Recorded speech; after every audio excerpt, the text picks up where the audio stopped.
అనకాపల్లి జిల్లా పరివాడ మండలం లంకెలపాలెంలో అమానుష ఘటన చోటు చేసుకుంది. గంగిరెద్దుల కుటుంబానికి చెందిన ఒక కుటుంబాన్ని గ్రామం నుంచి బహిష్కరించారు. ఆర్థిక ఇబ్బందులతో సంఘం నుంచి తీసుకున్న 70,000 సహాయం తిరిగి చెల్లించకపోవడంతో బహిష్కరణ విధించారు. తమను అధికారులు ఆదుకోవాలని బాధితులు వాపోయారు.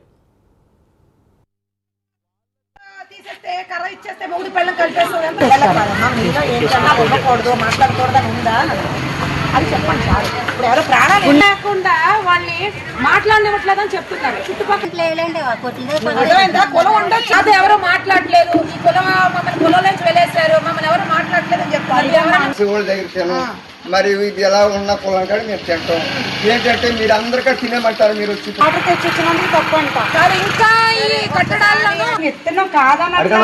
కానీ ఎట్టీలో ఉంటే మేము మీ దగ్గర కొనుక్కోవడానికి నేను ఇక్కడ మా బావగారు నించోబెట్టి ఉంటే అలా వెళ్ళిపోయారు. మనంగా నా ఆటో తీసుకురాలేదు మనం అడిగితే. నా పేరు తలకొండ చిన్నారి అండి. నేను లంకెలపాలెం గంగిరెడ్ల కాలనీలోని ఉంటున్నాము. మేము ఇలాగ ఒక 70,000 తీసుకున్న కారణంగా మేము కొంచెం సమయం అడిగామండి. సమయం అడిగితే ఆ సమయం ఇవ్వను, నువ్వు ఇప్పటికిప్పుడే డబ్బులు ఇవ్వాలి, లేదంటే నేను ఊర్లోంచి వెళ్ళేసేస్తున్నాను అన్నారు. మేము అప్పటికే అడిగామండి. అడిగినా కానీ మిమ్మల్ని ఊర్లో నుంచి బహిష్కరించేస్తున్నాము, ఒకసారి ఊర్లో నుంచి వెలివేస్తారు అంటే మాతో ఎవరు మాట్లాడడం కానీ, మాకు ఒక మంచినీళ్ళు చుక్క ఇవ్వకపోవడం కానీ, మేము ఏ షాప్కి వెళ్ళినా ఆ షాపుల దగ్గర వాళ్ళు తప్పు తీసుకోవడం కానీ ఇలాంటివన్నీ జరుగుతుంటాయండి. ఈవెన్ మాకు హాస్పిటల్కి వెళ్ళాలన్నా కానీ ఒక ఆటో కానీ ఒక బండి కానీ రాదు. అంటే మా వెనకాతలు ముందు వెనక ఎవరు లేరు. మా అమ్మగారు మేమే ఉన్నాం, ఆడపిల్లలం అండి. ఒక మగదిక్కు కూడా లేని సమయంలోనే మాకు హెల్ప్ చేయడానికి కూడా ఈవెన్ మా అన్నయ్య వచ్చినా కానీ మా అన్నయ్య దగ్గర డబ్బులు తప్పు అడుగుతారు, లేదంటే మా అన్నయ్యని వెలేసేస్తారు. కులం నుంచి వెలివేసేయడమే. ఇంకా ఇది ఒకటే సమస్య అండి. ఇలాగే ఇది ఎన్నో కాలం నుంచి అదే రన్ అవుతుంది. ఇదే. నా పేరు బొడ్డు ప్రసాద్ అండి. మాది లంకెలపాలెం గ్రామము, గంగిరెడ్ల కాలనీ అండి, పరవాడ మండలం. ఈ ప్రాంతంలో నివసిస్తూ ఉన్నాము. అయితే ఈ కులంలో కుల బహిష్కరణ అనేది చాలా దారుణంగా కడుతూ ఉంటుంటారండి. ఏ వ్యక్తి అయినా చిన్న అప్పు ఒక 50,000 కానీ 70,000 కానీ అప్పు ఉన్నా కూడా ఆ వ్యక్తిని బహిష్కరణ వేసేస్తారు. నా సమస్య ఏమిటి అంటే మా తమ్ముడు కొన్ని బెట్టింగ్లు వేసి బెట్టింగ్లకి డబ్బులు అంటే ఇచ్చి సీటీలు అంటే వేయించి అతను అప్పులు అయిపోయి చనిపోయాడు అన్నమాట. చనిపోయిన దాంట్లో నేను ఒక సీటీకి 3 లక్షలకు సీటీ అండి, దానికి నేను సాక్షి సంతకం పెట్టాను అనమాట. అంటే మామూలుగా పెడుతూ ఉంటుంటారు.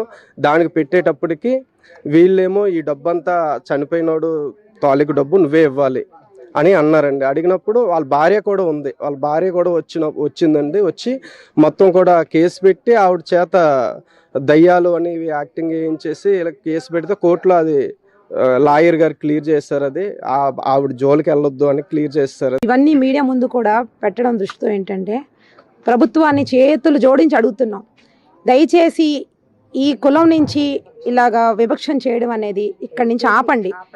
ఎంఆర్ఓ గారు, సిపి గారు, సీఎంలు వీళ్ళందరికీ చేతులు జోడించి మరీ దండం పెడుతున్నాం. ఇటువంటి వ్యవస్థని తొలగించండి. ఎందుకంటే సాక్షి నేనే మాట్లాడాను. అయ్యా ఏంటి పని, ఇలా చేయకూడదు కదా, ఇట్లా మీకు డబ్బులు ఇవ్వాల్సి ఉంటే కనీసం కోట్లు ఉన్నాయి, నోట్లు ఉన్నాయి, మీరు చట్టరీత్యా తీసుకోవచ్చు, లేదా వాళ్ళకు కొంచెం టైం ఇవ్వండి. ఆ టైం ప్రకారం ఇవ్వకపోతే మీరు కోర్టును ఆశ్రయించి నడితే ఇది మీరు చెప్తే న్యాయాలు జరగవు. ఏ కోర్టులో అయినా సరే, ఏ జడ్జి చెప్పినా సరే మేము ఇలాగే ఉంటాం. వివాహాలు కూడా చట్టరీత్యా రద్దవడం వీళ్ళ దృష్టి ఎట్లా అంటే ఒక వైట్ టవల్ మీద ఒక పుల్ల అనేది పెడితే వీళ్ళ వివాహం రద్దు అయిపోతుంది. ఇది ఎక్కడ ఆచారం అండి?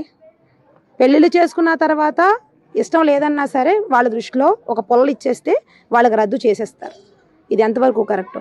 ఆడపిల్లలు చదువుకోవాలి అంటే ఎడ్యుకేషన్ చేయకూడదట, 10th వరకు చేయాలి. దాని సాక్షి